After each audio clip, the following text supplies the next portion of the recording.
Bonjour, je m'appelle Monique La Rochelle. J'ai une passionnée de Dieu, de la parole de Dieu, de la théologie. Et aujourd'hui, j'ai l'intention de vous présenter la bénédiction. Mais le contrepoids, c'est la malédiction. Alors, on a un choix à faire. Alors, je voudrais vous expliquer les principes.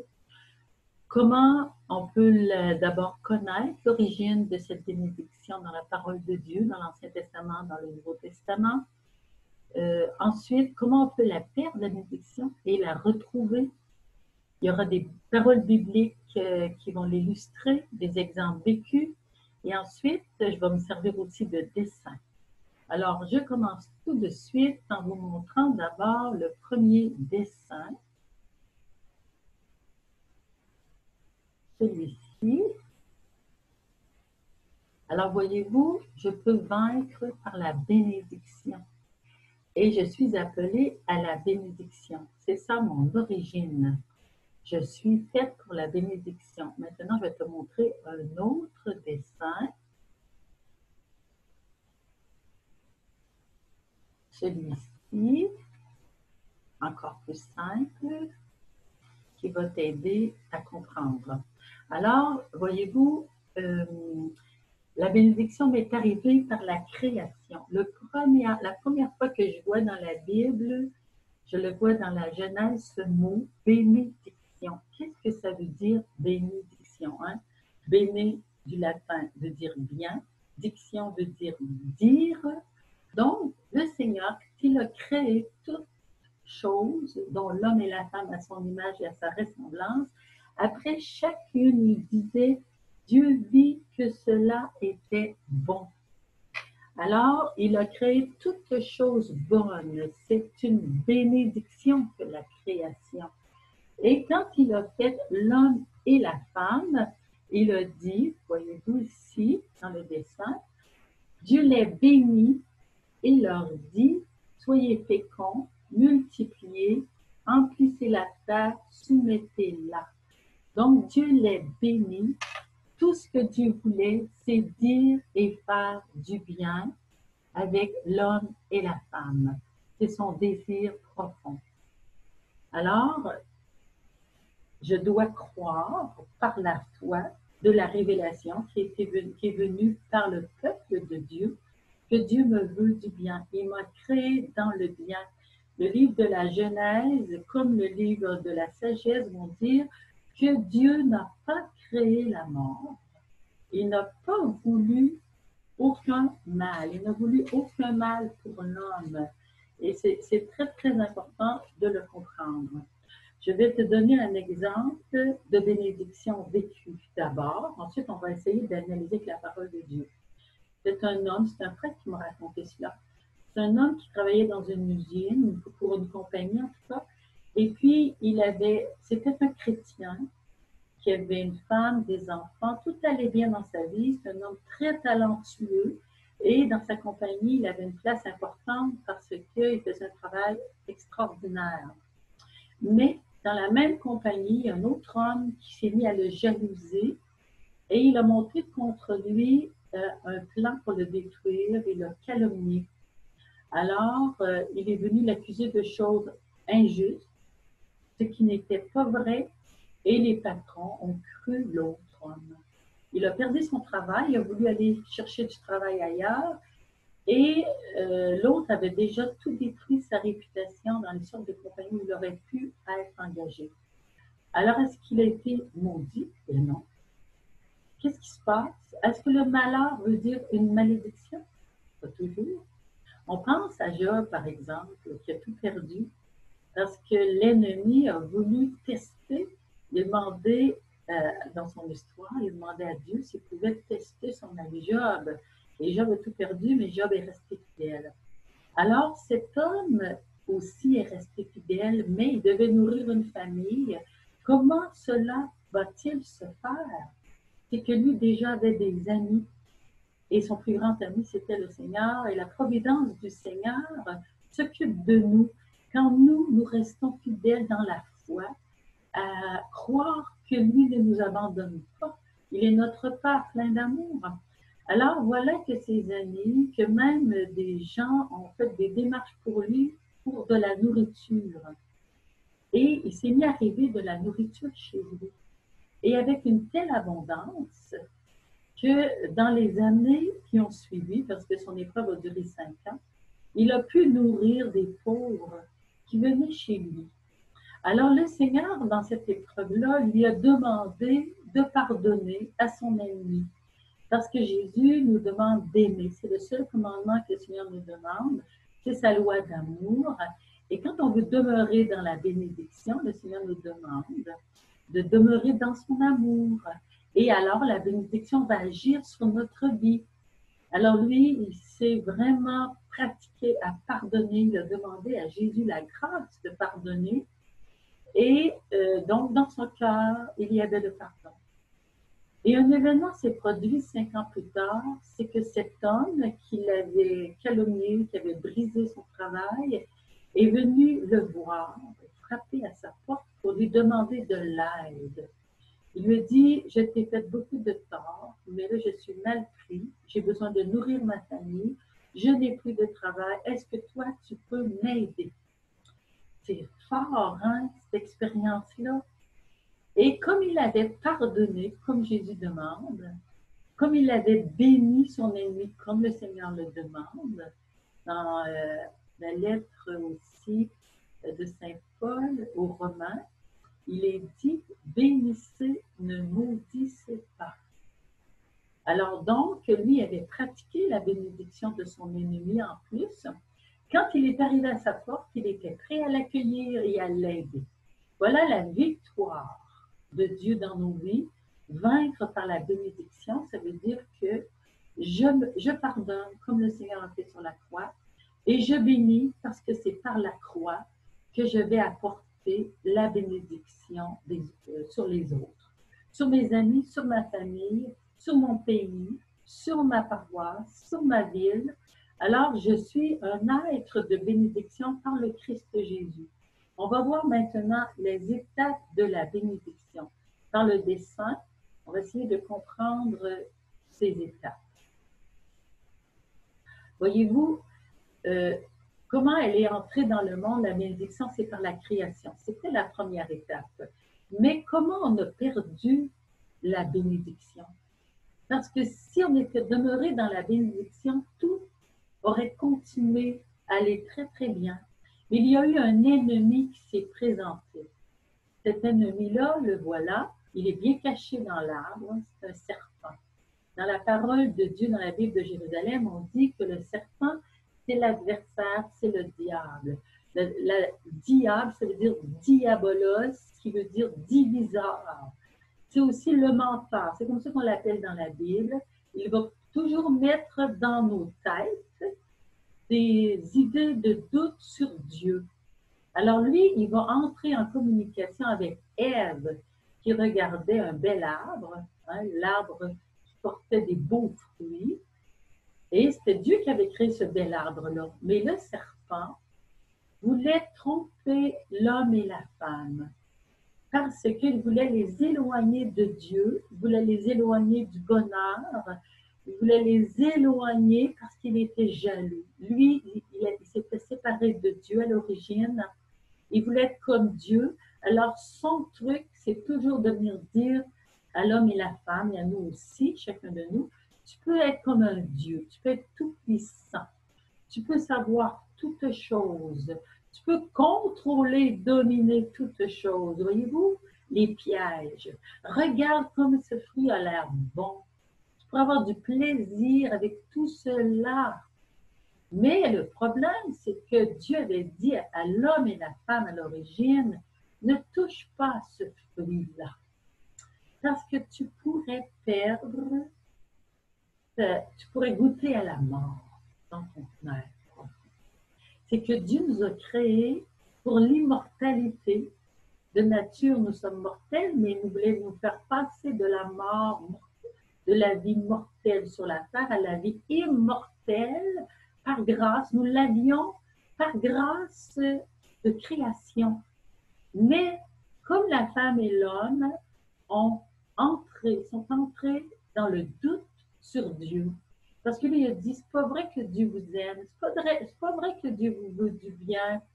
Toute cette création-là, là, il vous tend un piège, il veut pas que vous goûtiez ici à l'art de la connaissance du bien et du mal parce que vous seriez comme des dieux comme lui. Alors, ne devez pas l'écouter, écoutez-moi. Si vous goûtez à ce fruit, vous allez être tout puissant comme des dieux, vous allez savoir tout. Et il veut vous empêcher d'avoir du plaisir. Alors, qu'est-ce que vous n'allez pas faire ça? Alors, la femme a goûté et l'homme aussi. Les deux ont goûté, les deux se sont laissés entraîner. Alors, ce qu'on appelle le péché, c'est ce manque d'amour envers Dieu, notre Créateur, manque de confiance, manque de foi, et se laisser entraîner par l'ennemi qui est toujours bien déguisé. C'est un serpent manipulateur qui vient à travers des apparences. Des fois on le voit, des fois on ne le voit pas. Aujourd'hui, c'est la fête de Marie-Catherine de Saint-Augustin. Elle, une petite religieuse augustine de la Miséricorde qui est venue vers 1663 au pays, elle a combattu l'ennemi qui voulait tromper les premiers colons qui fondaient le Canada. Parce que les premiers avaient la foi. Ils voulaient fonder un pays sur la foi avec les missionnaires, les jésuites et tous ceux qui sont venus fonder.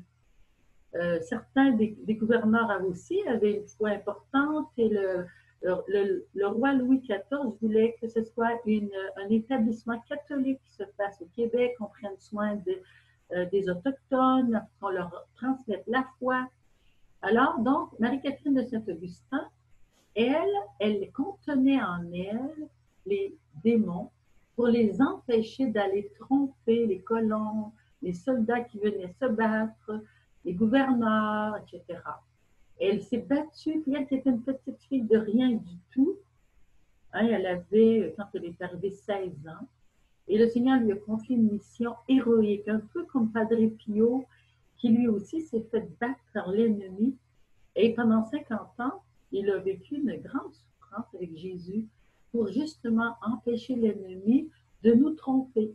Et il fait une mission en haut du ciel maintenant. Alors, la malédiction du soupçon est entrée dans le cœur de l'homme et de la femme. La désobéissance à la parole de Dieu. Dieu dit, ne touchez pas, ne goûtez pas, parce que la mort va venir. C'est ça, la malédiction.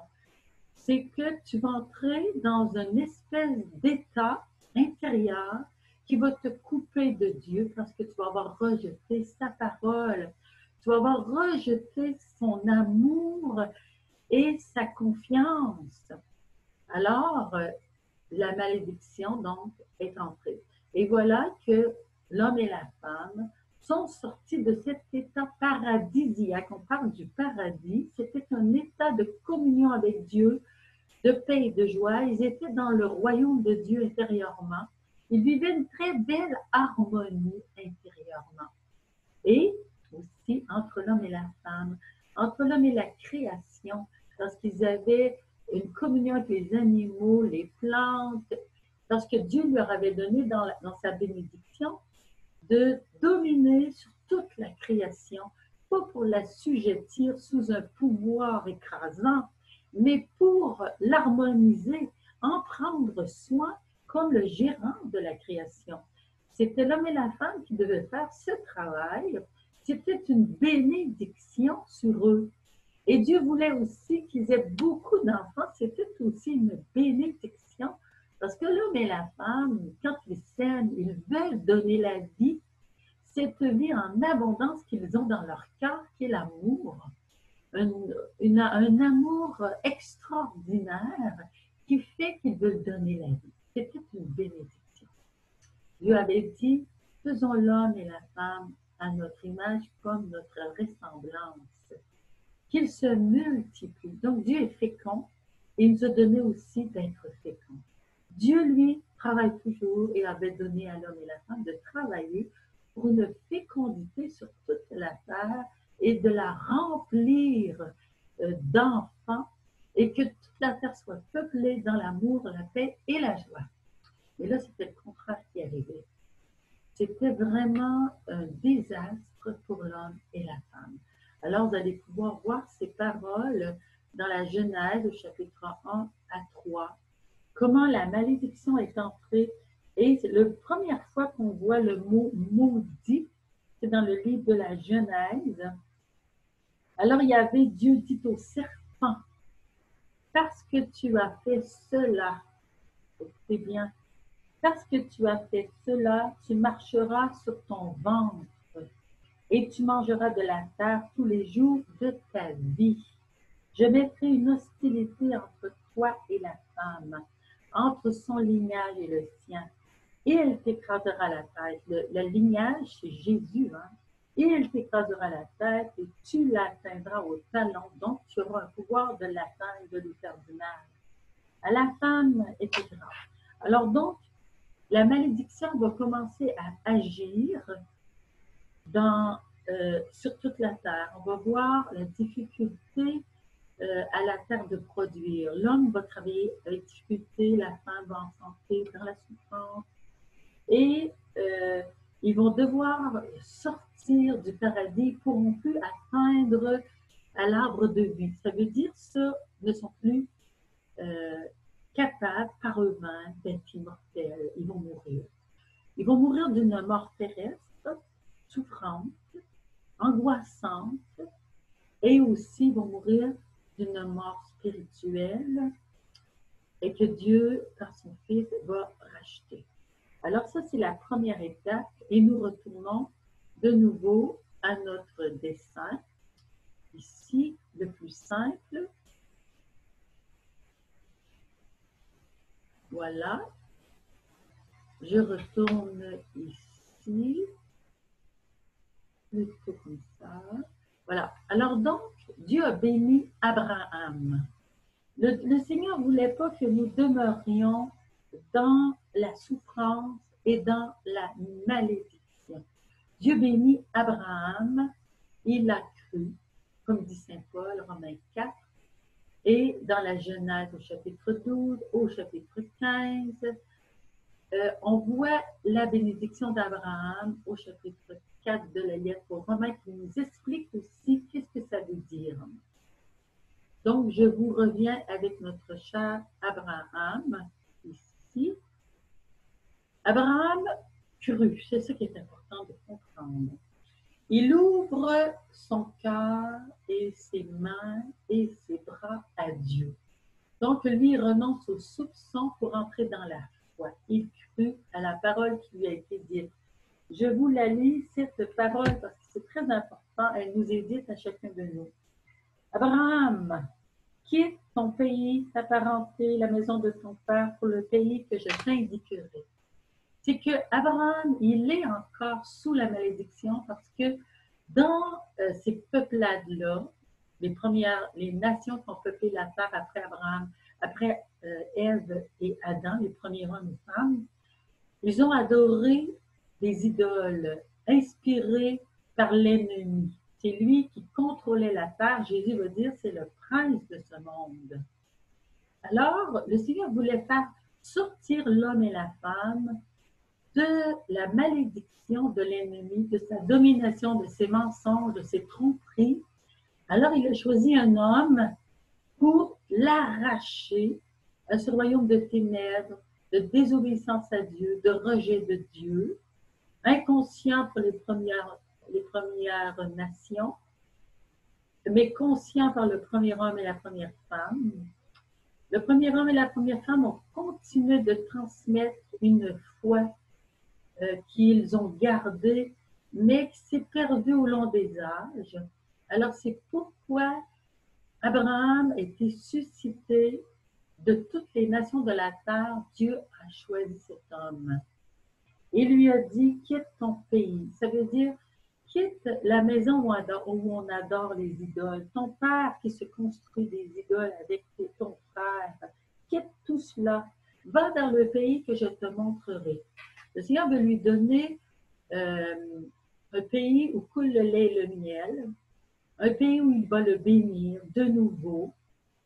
mais où il va se faire connaître comme un Dieu de bénédiction. Dieu avait béni la création et il veut la redonner à Abraham. Il lui dit, je ferai de toi un grand peuple, je te bénirai, je magnifierai ton nom, sois une bénédiction. Alors, Abraham crut et il prit sa femme, il aussi son cousin Lot qui voulait le suivre, et il a quitté son père, sa mère, ses frères, son pays. Il est entré en marchant au fur et à mesure et en expérimentant au fur et à mesure que Dieu était avec lui. Il y a eu toutes sortes d'épreuves, des épreuves avec les nations, avec la nature. Quand il a traversé Canaan, il y avait des habitants là, qui voulaient lui faire la guerre. Ensuite, il y a eu une famine, il a fui en Égypte, le pharaon voulait avoir sa femme, et Dieu protégeait tout le temps Abraham. Et il lui a donné la bénédiction. Il le bénissait dans ses troupeaux. Il lui a dit, ta femme là, va avoir un enfant, mais elle était stérile. Elle était sous une malédiction de stérilité, comme on disait dans ce temps-là. Et lui, il a cru que sa femme aurait un enfant de lui, même si c'était impossible. Et Dieu lui a dit, tu vas avoir une descendance tellement nombreuse. Puis ensuite, les nations vont se bénir par ton nom. Toutes les nations, puis en plus, je vais te défendre. Si quelqu'un, je bénirai ceux qui te béniront et je réprouverai ceux qui te maudiront. C'est ce qui est arrivé, par exemple, à Pharaon. Il est devenu malade parce qu'il avait volé la femme d'Abraham. Et il est obligé de faire venir Abraham pour que cette malédiction de la maladie s'arrête. Donc, Dieu prend soin d'Abraham. Mais Dieu éprouve aussi Abraham pour que Abraham connaisse la toute-puissance de Dieu. En effet, le fils n'arrivait pas. Et Abraham et Sarah avaient perdu le moyen humain d'avoir des enfants parce que Sarah n'avait plus de règles. Abraham était rendu très vieux. Et donc, le Seigneur lui redit plusieurs années après, tu vas avoir un fils. Parce que lui avait essayé d'avoir un fils par lui-même avec sa servante. Il avait pris des moyens humains, mais le Seigneur dit, non, non, non. Ma bénédiction vient d'en haut et c'est moi qui va opérer ce qui est impossible aux humains. Et la bénédiction de Dieu opère de cette manière-là. Ce qui est impossible aux humains dans ta vie. Par exemple, la guérison physique, avoir un enfant quand tu es stérile, faire que ta terre produise de bons fruits. Bien, le Seigneur va te donner cette bénédiction. Mais il va demander, comme Abraham, quitte les idoles. Quitte ta parenté qui adore les idoles. Quitte ce pays qui est rempli d'idoles, de mœurs infâmes. Par exemple, Abraham va voir Sodome et Gomorrhe, où il y a des mœurs infâmes. On va tuer pour notre plaisir, pour notre moi. On va respecter personne. Et le Seigneur va détruire Sodome et Gomorrhe parce qu'il y a trop de mal qui se produisent là. Donc, Abraham va recevoir l'enfant de la bénédiction, Isaac, par miracle. En effet, Sarah va avoir ce fils de la bénédiction, Isaac, qui va aussi engendrer Jacob et Isaïe, et les 12 tribus d'Israël qui vont s'installer sur la terre de Canaan, cette terre que Dieu avait promise. Donc, Dieu promet une terre d'abondance. Mais pour la conquérir, Abraham va avoir besoin aussi de la bénédiction de Dieu, de l'appui du Seigneur, de sa protection. La bénédiction n'est jamais du magique, elle est une collaboration entre la foi d'Abraham, la foi d'Isaac, la foi de Jacob. Et ils devront garder cette foi, ce Dieu qui se révèle à eux, qui est mystérieux, mais qui a montré sa bénédiction, sa protection, sa proximité à travers toutes sortes d'événements dans l'histoire. Alors, ils continuent d'avoir la foi. Et Joseph, qui a été un élu de Dieu, pour entrer en Égypte dans un moment de famine. Toute la famine était sur la terre d'Israël et dans les nations alentours. Et c'est Joseph, par la bénédiction de Dieu qu'il avait choisi, qui va donner à manger à l'Égypte, à son peuple, à travers ses frères qui l'avaient trahi, qui l'avaient vendu. Lui aussi a appris à pardonner et à bénir ses frères. Il est devenu aussi une bénédiction. Alors, la bénédiction traverse les siècles et on va la retrouver avec Moïse. Voyez-vous ici, nous avons notre Moïse. Alors, Moïse vient et il va fuir l'Égypte après 4 siècles parce que l'Égypte refuse de garder le peuple d'Israël. Ils se sont mis à l'opprimer, ils sont devenus ennemis du peuple d'Israël. Alors, Dieu va choisir un sauveur parce qu'il garde la bénédiction sur le peuple d'Israël, comme il avait promis à Abraham, Isaac et Jacob.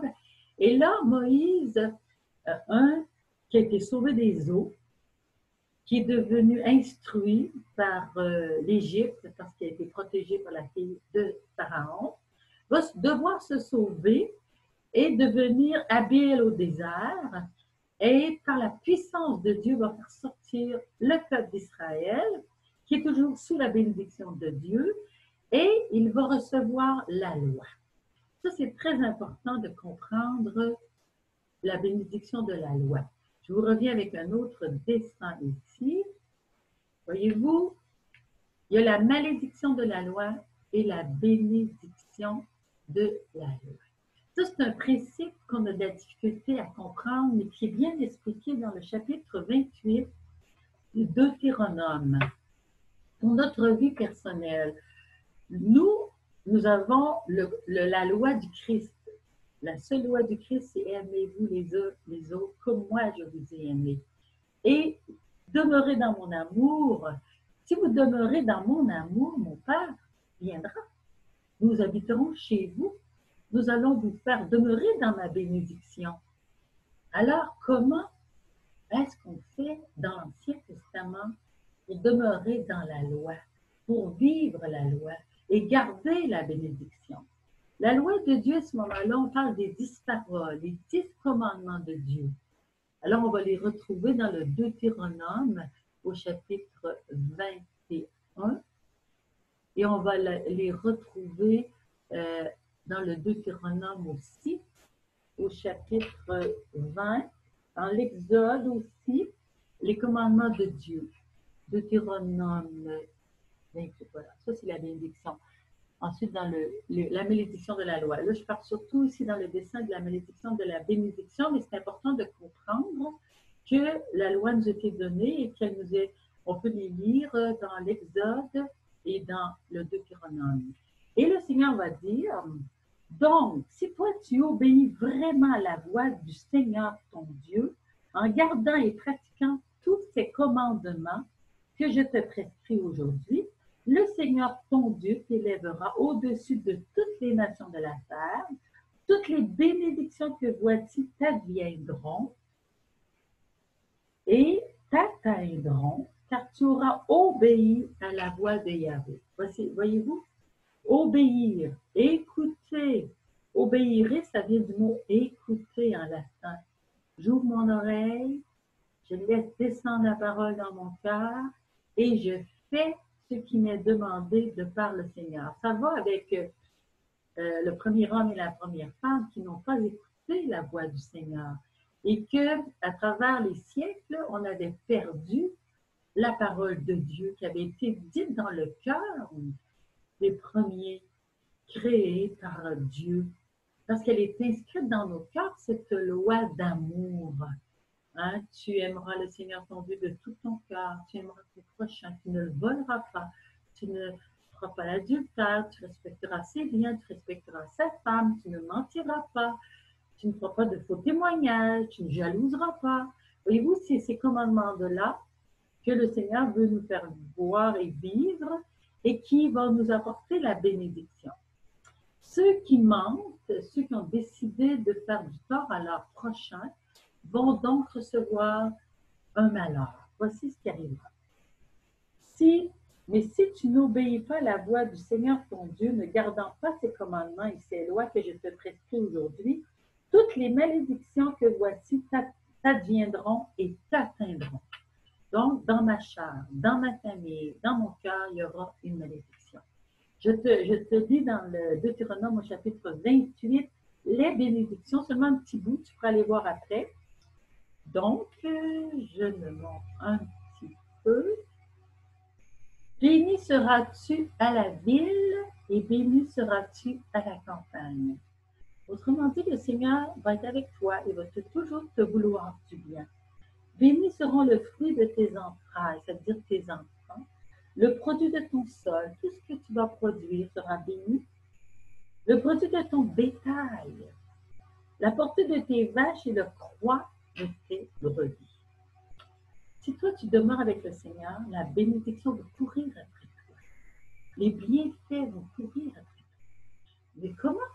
Des fois, il y a des gens qui sont avec le Seigneur et puis il y a des malédictions, c'est-à-dire des malheurs qui leur arrivent. Oui, ça arrive, ça. C'est qu'il y a des ennemis des fois autour de nous, comme je vous donnais en exemple au début. Par exemple, c'est encore une histoire qu'on m'a racontée, c'est un prêtre qui me l'a raconté. Il y avait un homme qui avait un très beau troupeau de vaches, une belle ferme. Il l'avait acheté parce qu'il aimait beaucoup, lui et sa femme, la terre, la culture. Et voilà que ces vaches commencent à mourir, une après l'autre. Et là, lui, il ne sait pas quoi faire, mais il a une certaine foi. Alors, il dit, je vais faire appel à un prêtre. Donc, il passe de cela à un prêtre, et le prêtre, lui, savait que des fois, l'ennemi, par un autre, jaloux, peut nous atteindre. Et il a envoyé des personnes qui étaient remplies de l'Esprit Saint, qui ont prié, qui ont demandé au Seigneur pourquoi la malédiction pouvait atteindre cet homme et cette femme qui aimaient le Seigneur et qui voulaient du bien aux autres. Dans leur vie, ils ne voulaient pas nécessairement du mal aux autres. Pourquoi donc la malédiction les atteignait? Alors ils ont prié, ils sont venus dans la grange, ils ont prié, ils ont trouvé des objets maléficiés et ils les ont enlevés et ensuite ils ont appelé des personnes pour bénir, donc soit un prêtre, soit un diacre, et là ils ont béni la ferme, ils ont tout béni et le monsieur en question a pardonné à celui qui avait mis ces objets. Et il l'a béni pour que la malédiction n'ait plus aucun pouvoir sur lui. Comment? Moi aussi, j'ai eu affaire une fois à cela. Je suis arrivée dans une maison de prière et je voyais quelqu'un qui faisait des choses bizarres à côté de la maison, juste avant mon enseignement. Alors, j'ai dit, Seigneur Jésus, je la bénis, je lui pardonne. Et j'annule dans ton sang toutes les incantations, tout ce qu'il souhaite de mal à l'enseignement et à la maison de prière qui est là. Seigneur, toi, tu es tout puissant de miséricorde et d'amour. Je te demande de la bénir et l'empêcher de faire du tort. Alors, ma mission est continuer comme d'habitude. Alors donc, nous pouvons annuler la malédiction toujours par la croix du Christ. Parce que ceux qui sont avec le Christ ont le pouvoir de bénir et de pardonner par grâce de Dieu. Mais ceux qui sont dans la malédiction, je le vois au chapitre 28 du Deutéronome, versets 15 et 16. Maudit seras-tu à la ville et maudit seras-tu à la campagne. C'est comme si le malheur s'attache à ces personnes. Maudites seront ta hotte et ta huche. C'est les manières de parler de ce temps-là. Maudits seront le fruit de tes entrailles et le fruit de ton sol, la portée de tes vaches et le croix de tes brebis. Maudites seront tes entrées et maudites tes sorties. Il y en a qui pour garder comme un pouvoir, comment on appelle, j'appelle pas bénédiction, mais que produisent leurs fermes, même quand ils sont avec l'ennemi, ils vont aller chercher les pouvoirs de la sorcellerie. Et Marie-Catherine de Saint-Augustin a dû combattre ce pouvoir dans sa vie les empêcher d'agir pour que la colonie puisse demeurer dans l'amour de Dieu et la paix. Padre Pio aussi, hein? Alors donc, on connaît, l'Église catholique connaît, et va comme ça donner aux prêtres le pouvoir de l'exorcisme, qui veut dire sortir, exorcisme, sortir tout pouvoir et malédiction de l'ennemi sur une maison, sur un sol, sur une personne. Et l'Église catholique a reçu ça de Jésus, ce pouvoir. Et ils vont l'exercer dans tous les diocèses. Ils doivent avoir comme ça un exorcisme. Moi, j'ai eu l'expérience en Belgique.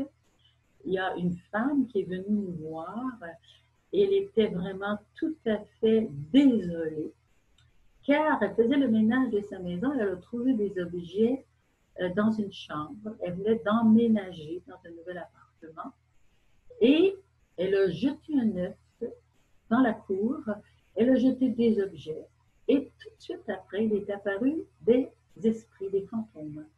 Son chien, Saint-Bernard, était absolument terrorisé, son chat aussi, et il ne dormait plus. Et elle a parlé à sa mère a dit, va voir le prêtre. Chez nous, il y avait un prêtre. Alors il m'a dit, bien, donne-lui le numéro de téléphone de l'exorcisme du diocèse. Et l'exorciste est venu, il a béni la maison. Et il a empêché tout le mal et tout s'est remis dans l'ordre. Moi, je lui avais donné simplement du sel béni exorcisé par le prêtre. Et puis, elle a pu dormir les premières nuits avant que le prêtre vienne. Et ensuite, elle a appris à connaître le Seigneur. Je suis allée la visiter, puis je lui ai enseigné la foi pour qu'elle demeure dans la bénédiction du Seigneur. C'était ma première expérience. Ma deuxième expérience, c'était, j'étais à l'église, il y avait une Africaine qui vient me voir, c'est tellement terrible, mes enfants de 15-16 ans se réveillent le matin et leur bras est déchiré par des griffes. Je ne sais pas quoi faire avec ça. Alors, je lui ai donné le numéro de téléphone de l'exorcisme du diocèse qui est venu prier avec eux. Et donc, il les a aidés.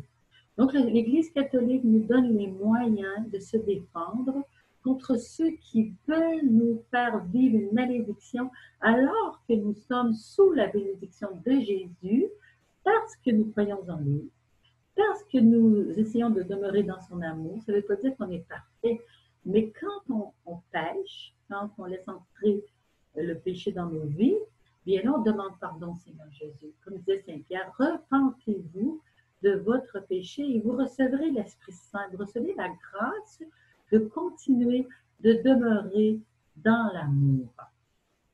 Alors, on continue avec notre dessin. Alors, après Abraham, après Moïse, donc, Saint Paul va nous faire comprendre que nous ne pouvons pas recevoir la bénédiction par la loi. Toute l'histoire biblique, l'expérience d'Israël jusqu'à Jésus va nous montrer l'incapacité pour l'être humain d'être fidèle à Dieu, c'est-à-dire l'incapacité de rentrer dans la bénédiction. Et je vais donc aller avec Saint Paul. Nous allons donc prendre maintenant le dessin ici. Je me suis trompée, si vous voulez bien patienter avec moi. Ici, voilà.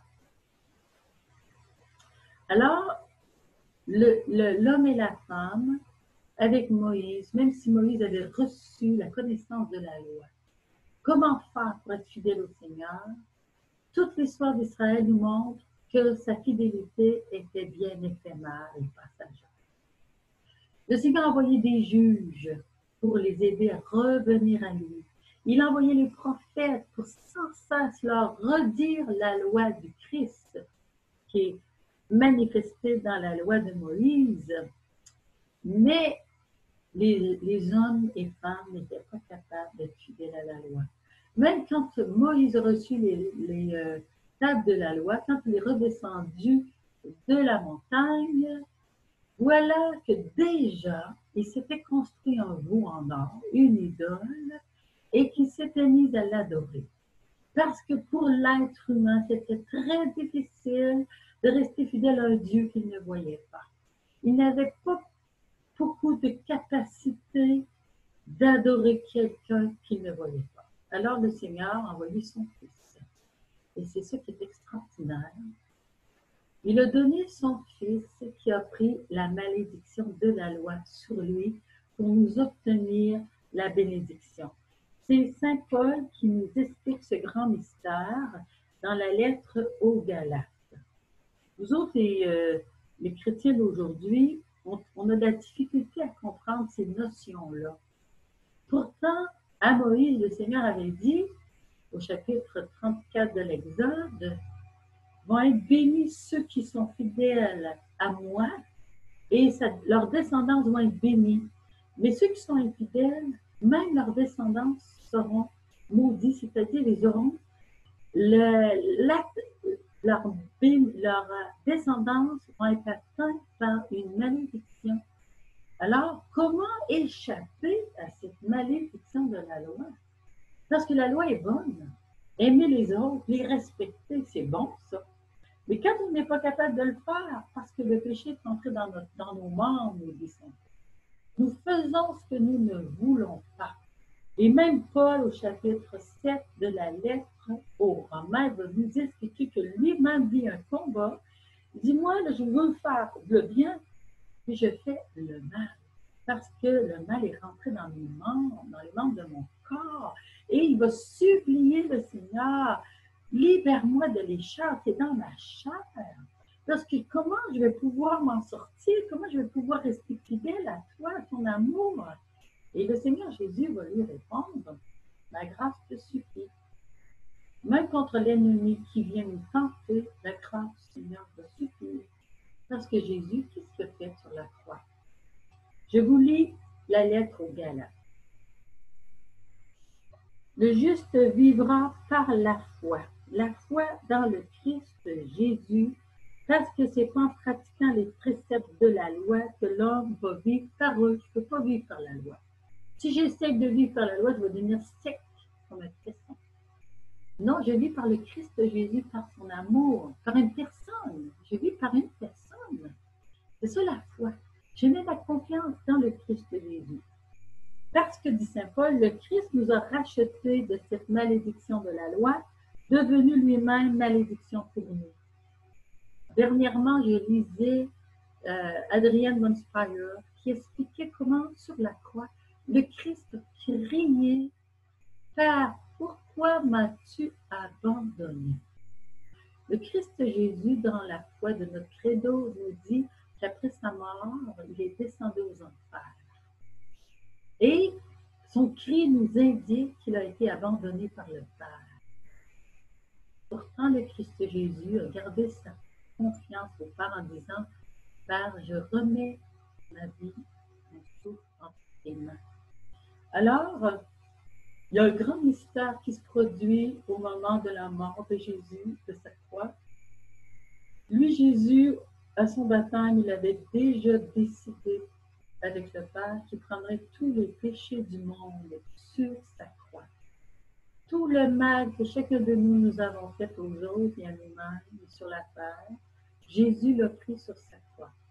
Et Dieu, en abandonnant son Fils, il s'est coupé du mal, en voulant dire, je n'y suis pour rien. Je ne veux rien du mal, de la mort, du péché. Je ne suis pas d'accord.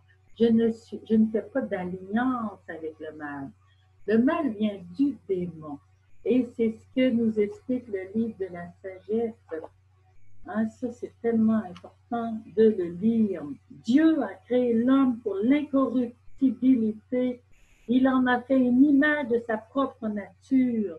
C'est par l'envie du diable que la mort est entrée dans le monde et avec tous ses malheurs. Ils en font l'expérience, ceux qui lui appartiennent. Donc Dieu ne veut pas la mort, ni le mal, ni le malheur. C'est ce qui est très important de comprendre et de croire. Et sur la croix, le grand mystère s'est produit. Dieu Père s'est séparé de son Fils, un instant qui a paru une éternité pour le Fils, comme si le Fils était en enfer, où il n'y a ni amour, ni paix, ni joie. L'enfer, c'est la haine, le blasphème, le malheur, la détresse, l'angoisse infinie. Et le Christ Jésus, en prenant le péché de l'homme, a vécu cela. Et il a vécu, pour nous, c'est pas long, hein? Il est mort le vendredi et le dimanche matin, il ressuscitait. Mais pour lui, dans le monde de l'éternité, ce fut comme une éternité de malheur, son enfer, où il a vécu la malédiction du péché. Le péché a fait entrer le malheur dans l'homme, qui s'est séparé de Dieu, qui est le bonheur, la paix, la joie. Il s'est séparé volontairement. Il a voulu croire le démon. Et à cause de cela, il a perdu l'amitié avec Dieu volontairement. Et Dieu ne l'a pas abandonné au pouvoir de la mort. Et il a envoyé son Fils pour nous faire entrer dans la bénédiction par la croix. Donc, c'est ce que saint Paul va nous dire au chapitre 3. La malédiction est partie et afin qu'aux païens passe dans le Christ Jésus la bénédiction d'Abraham et que par la foi, nous recevions l'esprit de la promesse. Dieu avait promis son Esprit Saint. L'Esprit Saint, c'est l'amour qui nous est donné, la grâce. L'alliance qui rentre en nous et qui nous fait entrer dans l'amour de Dieu. Dieu vient habiter en nous par l'Esprit Saint qui nous est donné. Il n'y a pas de plus grand don qui peut nous venir. L'Esprit Saint, ce n'est pas une colombe. L'Esprit Saint, c'est une personne divine qui vient avec nous, qui vient en nous et avec l'Esprit, le Père et le Fils. Parce que nous avons cru. Voyez-vous, la loi ne peut justifier personne, nous dit saint Paul. Nous ne sommes pas capables d'obéir à la loi. Nous sommes incapables. C'est l'Esprit Saint qui nous rend capables d'obéir à la loi qui est bonne. Hein? Les bénédictions de l'obéissance à la loi vont nous être données par la foi au Christ, qui est mort sur la croix pour nous. Le Christ mort pour nous va nous faire entrer dans l'amour. Et ça, c'est extrêmement important. Voyez-vous, dans la lettre aux Romains, au chapitre 5, si tu veux le lire, Dieu nous a aimés alors que nous n'étions pas aimables. Et il va nous donner l'Esprit Saint, répandre l'Esprit Saint dans nos cœurs, verset 5 du chapitre 5. Et ensuite, au chapitre 5 du verset 10, il va nous dire, si étant ennemis, nous fûmes réconciliés à Dieu par la mort de son Fils, combien plus, une fois réconciliés, serons-nous sauvés par sa vie. Alors maintenant, nous sommes sauvés par la vie du Christ. Sauver, qu'est-ce que ça veut dire? Sauver, ça veut dire entrer dans le royaume de la lumière. Saint Paul, dans la lettre aux Colossiens, nous dit, le Christ Jésus, avec son Père, vous a transféré du royaume des ténèbres au royaume de la lumière. Et tous les jours de notre vie, nous pouvons, par grâce de Dieu, et vous, je vous montre bien la croix là, parce que le Christ est mort sur la croix. Par grâce de Dieu, nous sommes entrés dans un royaume de lumière. Il n'est pas resté sur la croix. Il est ressuscité. Il est maintenant toujours avec nous et nous pouvons toujours vivre dans la bénédiction. Mais ça dépend de nous. C'est pourquoi je dis des fois aux personnes, choisis. Tu es libre. Tu peux choisir la bénédiction ou la malédiction. Si tu choisis la bénédiction, tu choisis de croire au Christ Jésus qui est mort et ressuscité pour toi, qui est assis à la droite de Dieu son Père, qui intercède pour nous, et qui a dit à ses apôtres, je suis avec vous tous les jours jusqu'à la fin du monde. Il est avec nous dans la résurrection. Il est toujours ressuscité. Il est Dieu. Il a le pouvoir de rester présent avec nous toujours. Il est aussi avec nous par l'Eucharistie, présent dans nos tabernacles. Et quand nous allons à l'Eucharistie, nous le possédons. Il vient, je peux vivre par lui tous les jours. Et ensuite, il vient par le sacrement de confession. Parce que quand j'ai péché, je demande pardon. Je peux demander d'abord pardon dans mon cœur, puis ensuite je vais voir le prêtre, parce que le Seigneur a dit aux apôtres, tout ce que vous délirez sur la terre sera délié dans les cieux. Alors, moi, je suis sûre d'être pardonnée quand j'entends le prêtre me dire, je te pardonne. J'entends une parole avec mes oreilles de chat, j'en ai besoin.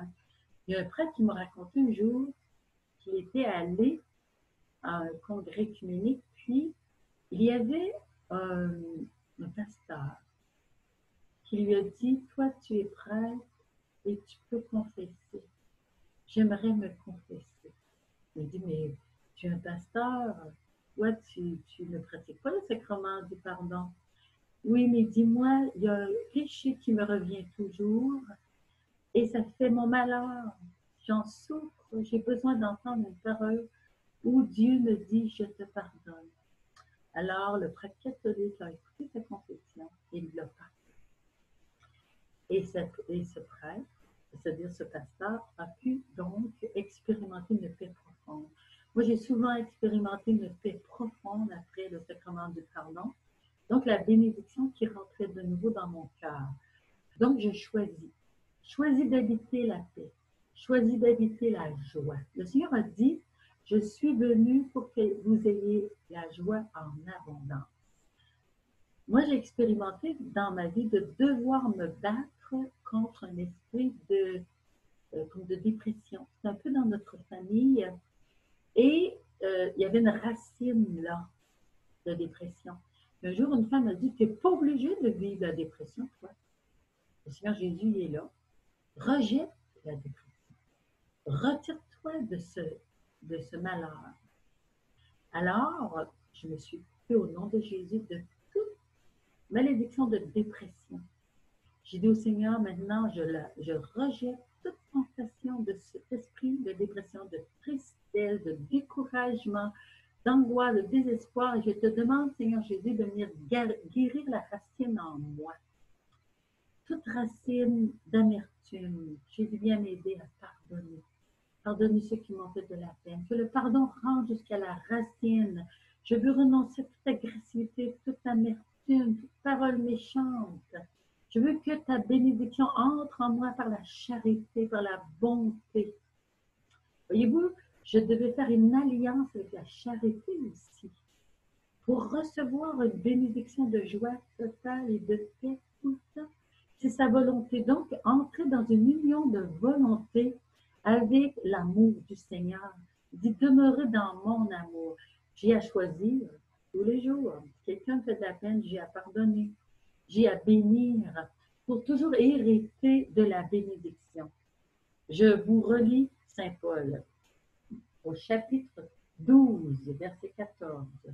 Bénissez ceux qui vous persécutent, bénissez, ne maudissez pas. Si j'ai la tentation de parler contre les autres, de leur en vouloir, bien là, je vais échapper à la bénédiction. Je vais entrer dans l'angoisse, dans la tristesse. Et le Seigneur il dit, moi, je suis venu pour que vous ayez la vie et la vie en abondance. Pas une petite vie, là. Une vie en abondance, profonde, joyeuse. Il dit, réjouissez-vous avec ceux qui sont dans la joie. Ayez une complaisance égale pour tous. Soyez attirés par ce qui est humble. Parce que si je suis orgueilleuse, que je domine les autres, que je veux les contrôler, bien, la bénédiction n'est pas sur moi. Jésus dit, apprenez de moi que je suis douce et humble de cœur. Si je veux entrer dans cette joie de Jésus, dans sa paix, dans son amour, j'ai à travailler sur moi au niveau de l'humilité. C'est une base de la bénédiction. Alors, le Seigneur veut me donner et il dit, soyez en paix avec tous. sans vous faire justice à vous-même. Hein, des fois, vous se vengez. Pas de rancune. C'est moi qui vous ferai justice, dit le Seigneur. C'est moi qui vous rétribuerai. Quelquefois, comme sœur Faustine, elle qui a souffert beaucoup de ses sœurs, eh bien, ses sœurs, ils l'ont un peu persécutée dans sa communauté. Elle a beaucoup souffert, mais la bénédiction qu'elle a eue, qu'elle a vue en vision, c'est que ses sœurs la faisaient avancer beaucoup, beaucoup, beaucoup dans la miséricorde et que ça lui a apporté de devenir une très grande sainte. C'était ça la bénédiction. C'est des bénédictions difficiles quelquefois, hein? Parce que les autres qui vivent autour de nous, des fois, ils peuvent être jaloux. Ils peuvent ne pas nous comprendre et désirer ce que nous vivons sans trop savoir pourquoi. Et ils peuvent briser nos réputations, nous faire beaucoup souffrir par des paroles. Et alors, sœur Faustine, avec le Seigneur Jésus, elle a reçu la grâce de continuer d'aimer. Et c'est pour cela que, continuant d'aimer avec la miséricorde de Jésus qui était répandue dans son cœur, elle est devenue la sainte de la miséricorde. Et par elle, maintenant, le dimanche après Pâques, on l'appelle le dimanche de la miséricorde, Jésus répand sa miséricorde sur le monde entier et sœur Faustine a obtenu des grandes bénédictions sur le monde et Jean-Paul II l'a reconnu, lui qui a instauré cette fête et qui l'a canonisé, cette petite religieuse cachée dans son couvent et calomniée. La bénédiction de Dieu vient des fois avec l'épreuve. Comme Jésus, son fils, a connu une grande souffrance pour nous amener à tous la bénédiction. Et nous, comme chrétiens, nous partageons le pouvoir de bénir et d'apporter dans nos milieux la bénédiction. Et le Seigneur va nous dire, si le grain tombé en terre ne meurt pas, il reste seul. Mais s'il meurt, il porte beaucoup de fruits. Donc, je vous dis avec Saint Paul dans la lettre aux Romains, chapitre 12, verset 20, bien plutôt, si ton ennemi a faim, donne-lui à manger.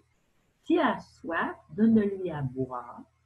Ce faisant, tu amasseras des charbons ardents sur sa tête. Ne te laisse pas vaincre par le mal, sois vainqueur du mal par le bien. Nous sommes les grands vainqueurs à cause de celui qui nous a aimés. Nous ne sommes pas des victimes. Quoi qu'il nous arrive, ne nous écrasons pas. Restons debout dans la foi. Avec le bouclier de la foi, nous dit Saint Paul, j'arrête tous les flèches enflammées de l'ennemi qui voudraient me détruire. Que ça vienne des humains ou que ça vienne directement de l'ennemi, je les arrête par le bouclier de la foi. Ma foi dans le Seigneur Jésus qui m'a aimé, qui s'est donné pour moi. Je suis le grand vainqueur et nul, personne ne pourra me séparer de l'amour du Christ manifesté. Voyez-vous, qui me séparera? Chapitre 8 dans la lettre aux Romains. Qui nous séparera de l'amour du Christ? La tribulation, l'angoisse, la persécution, la faim, la nudité, les périls, le glaive. Selon le mot de l'Écriture, à cause de toi, nous sommes mis à mort tout le long du jour. Je termine avec un exemple extraordinaire. Aujourd'hui, ces derniers temps, j'ai lu l'histoire d'Albert Michael Wensburg. C'était un détenu extrêmement dangereux qui est devenu du jour au lendemain pieux, d'une extrême bonté et dans sa prison, un guide spirituel pour les plus dangereux criminels de la plus grande, de la plus difficile, de la plus terrible prison de Londres. Alors, que s'était-il passé pour lui? Lui avait vécu enfant de très grandes souffrances, il avait été abandonné. Et puis après ça, sa famille ne lui avait pas donné un milieu de vie adéquat. Il a vécu des viols terribles et ensuite il est devenu un gangster. Il l'a tué et on l'a mis en prison. Et là, dans la prison, il a mis Dieu au défi de venir le voir. Et le Seigneur qui aime tous les hommes, qui veut la paix, l'amour et la joie pour tous les hommes, qui qu'il soit, et lui est venu offrir son salut à Albert. Je vous souhaite de lire cette vie. Ça s'appelle Un message dans la nuit. Et cet homme est resté comme ça une bénédiction pour la terre. Il a été attaqué beaucoup par l'ennemi, mais il est resté debout et grand vainqueur dans la foi. Il a terminé sa vie dans un monastère bénédictin pour vous montrer que rien n'est impossible à Dieu. Au revoir.